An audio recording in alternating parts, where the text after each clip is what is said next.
All right, so let's start here. The former CEO and CFO of state-owned transport company Transnet were in the dock today. Brian Molefe and Anoj Singh, accused of fraud and corruption, along with former directors at Regiment's Capital, Niven Pillay and Lita Nyonya. Now, they joined 6 other people arrested in May in connection with transport corruption. I'm joined now by Sindisiwe Seboka, spokesperson for the investigating directorate of the National Prosecuting Authority. Thank you so much for joining us this evening. Really appreciate it. So the 4 people arrested today, what exactly are they alleged to have done? How much money do you believe was involved? Thank you so much for having me, Sally. So the 4 accused that were arrested today and appeared this morning were basically arrested on the role they played in terms of getting the advisory services put on board for the acquisition of the 1064 locomotive deals for Transnet. This pertains to money that was then subsequently paid to various service providers such as Regiment Capital as well as Trillion. The money found against them, or what we are alleging in our court papers rather, that they participated in is about 398.4 million for the advisory services so provided. What I must also do is just to take a step back and remind you that this forms part of some of the evidence that was heard at the State Capture Commission of Inquiry, more particularly to the 2 weeks of evidence that was given by a particular gentleman called Mr. Francis Kallad and various others about what necessarily transpired before the acquisition of the 1064 locomotives. The 2 former group executives, are charged with breach of the Public Finance Management Act as well as fraud, and the other 2 are charged with fraud as well as corruption. But they then join the bigger picture of the other accused that were arrested earlier on in this year, and another gentleman who was arrested last year, which is Mr. Kubendran Mudli. So we've got, so it's more than 10, am I right? In total yes, now. Definitely more than 10, and 2 sought, which are currently out of the country. I see. Are you able to give us the names of those that are sought? Yes, the warrants for the arrest have been issued against Salim Essa as well as Ashok Narayan. The extradition process will then begin in earnest. Okay. So what I'm seeing is that you've approached this by looking at the suspected network that formed the state capture at Transnet. You said in total an amount of 398 million rand. Is that right, or is there more money? Yes, that's the amount currently. And is this relating to the so-called double invoicing? In other words, 2 separate companies were invoiced. They were both paid for exactly the same thing, and it's not too clear what this advisory capacity was. Is that right? Yes, so the first tranche, the 93.4 million that was first brought to court with the second group rather, it pertained particularly to the 93 million and how about 74 million was then paid to Albertine after double invoicing had taken place according to our papers submitted in court. So yes, that's the 93 million that forms part of the 398.4.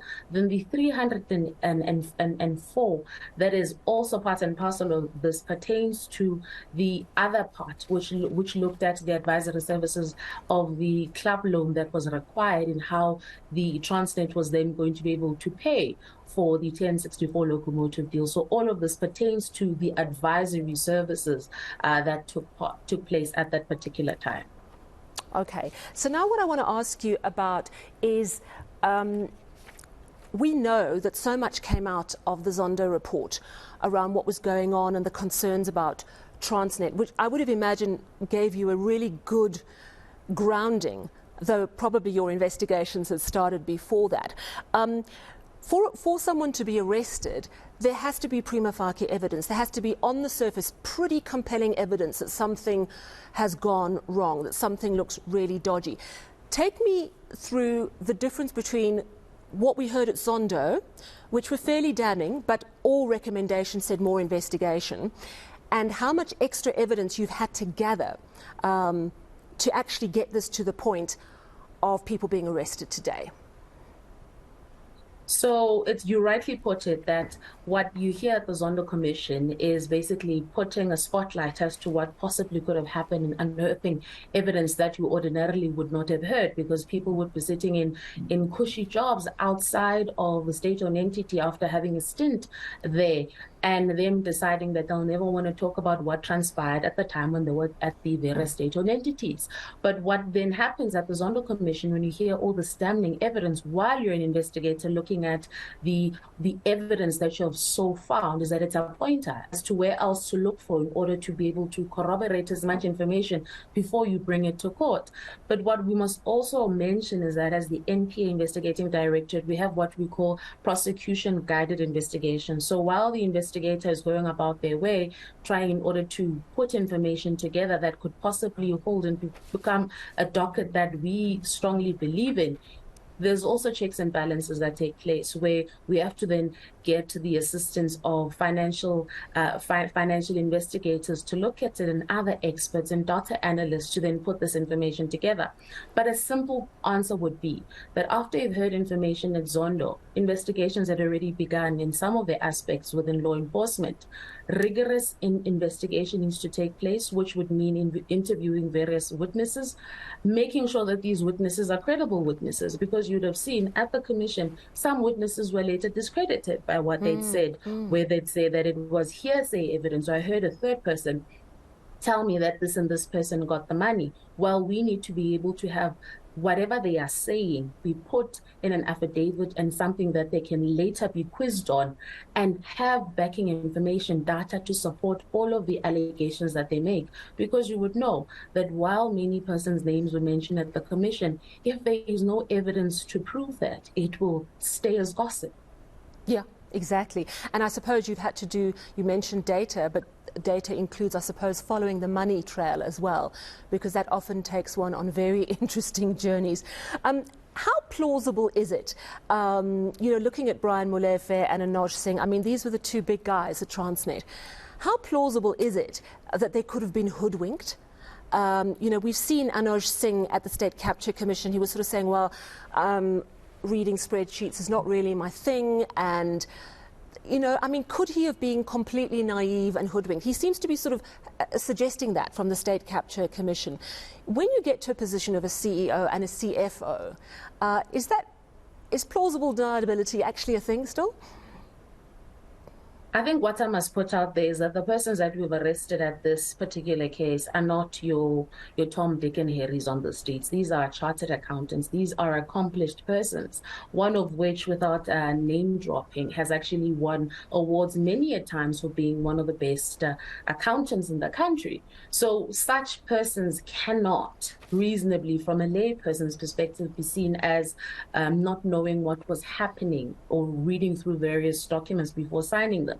But without getting into the merits, lest this be brought to court, is that these persons from our standpoint knew what was happening, but that will be ventilated once trial starts. Yeah, sure. So we know as well that Brian Molefe and Anoj Singh also worked at Eskom after Transnet. Could they, further down the line, when we get to all the Eskom stuff, could they be facing more charges in connection with what they were allegedly doing at Eskom? We are doing as much as we can following the evidence, and the evidence is pointing to left and right turns that we were not looking at in the beginning. Much like many cases that we've enrolled, like Nulani. We're not looking for Nulani, we're looking for another case, but we ended up enrolling that. So we're not going to leave that out. However, we cannot confirm certainly if more charges will be brought against them in that particular respect. Okay.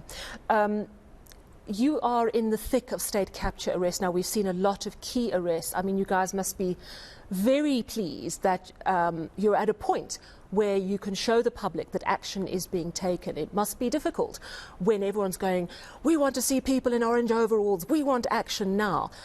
Because you cannot bring a case too hastily to court, because if it's not backed by solid evidence, it's going to fall apart. Brian Molefe and Anoj Singh, are those the biggest fish? Or should we actually just hold on to our hats for even bigger fish in the weeks and months to come?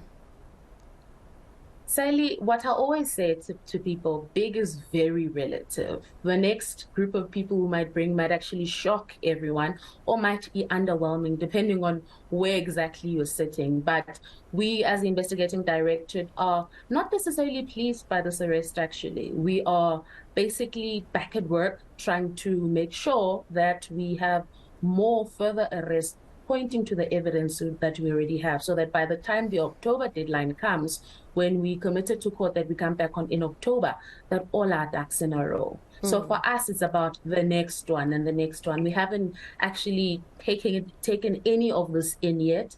For us, it will only be over once we get what we require, which is a conviction. Sure. How difficult do you think a conviction is going to be? We see, and the public's very jaded, we see so many delays in court, and I'm not sure why that always happens. Is it a court system that's somewhat inefficient and disorganized, or is it just the nature of highly complicated contested cases? Should we just prepare for a long process before a potential conviction?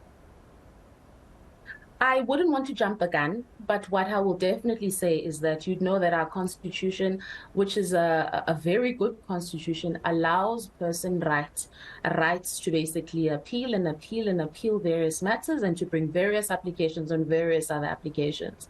So it's for people to exercise their rights. However, if in fact the evidence that we provide to court is what the presiding judge will eventually find in our favor, then they will be convicted, whether it takes 2 years, 3 years, 5 years, or they decide to get into an admission with us and actually plead guilty. So we do not want to jump the gun in that respect. But in terms of the delays are brought about by a mixture of things. The fact that we have various rights in this country, and by the fact that people then exercise those rights because they have the money to do so. All right, I just want to go back to a question we were chatting about a little earlier. You know, you're saying it's relative. What is a big fish arrest? I think in the minds of most South Africans, it's going to be, are we going to see politicians arrested? Have you ruled out politicians? Not at all. Not at all. We have not ruled out politicians. But once we get the evidence that will hold up, we do not want to be basically bringing people in order to parade them for show. We want to make sure that when we bring people to court, they have something to answer to, because what you must also realize while we're doing this noble job of making sure that we bring the crooked to answer to various cases, we must also be very wary of defaming people for the sake of defaming people or playing to the gallery. That is something that we are very guarded on, and we do not go through our evidence looking for persons, but we go through our evidence looking for how exactly a specific state-owned entity was defrauded, or how exactly a particular government department was brought to its knees. Well, a very important day today. As you say, it's business as usual for the investigating directorate, but very significant. And thank you for your hard work, and keep at it. We've got to get to the bottom of corruption and rot in our system before we can move forward. Thank you so much for your time this evening. Much appreciated. That was Sindisiwe Seboka, spokesperson for the investigating directorate of the National Prosecuting Authority.